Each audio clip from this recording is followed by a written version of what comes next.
I thought I had died. That is how one of the survivors of a deadly boat crash described what happened on Lake Coeur 2 years ago.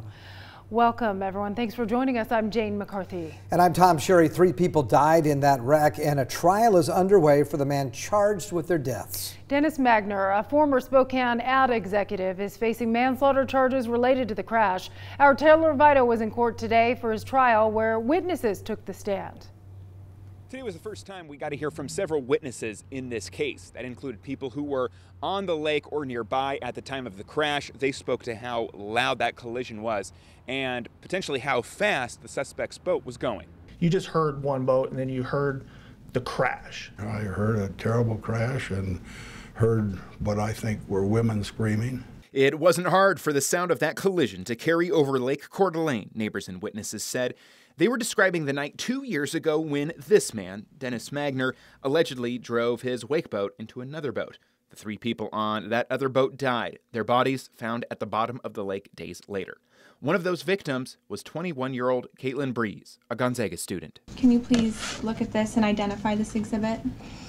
It's a picture of my daughter, Caitlin Breeze. Today, her mom testified of how they spent time together and met the other victims before the crash. We were extremely close. We did everything together. We worked together, shopped together, relaxed together. We also heard from one of the passengers on Magner's boat. Her name is Sky Neversary. The judge in this case asked that we not record her. She testified that Magner was knocked out after the crash and that they couldn't see the victim's unlit boat. Quote, "There was no boat," she said. It was very obvious that something happened. That was as loud a collision as I've ever heard. This man, who lives on the lake, saw Magner's boat go by, but didn't see the crash. He only heard it.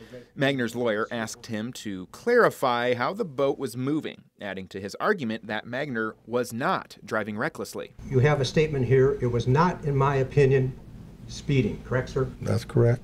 Prosecutors have argued that Magner was drunk at the time of the crash and that he's to blame for the deaths. The defense has called the crash a tragic accident, but said that Magner wasn't intoxicated and that the other boat couldn't be seen. Magner's trial is expected to last 2 to 3 weeks. Outside the Kootenai-County Justice Building, Taylor Vito, KREM 2 News.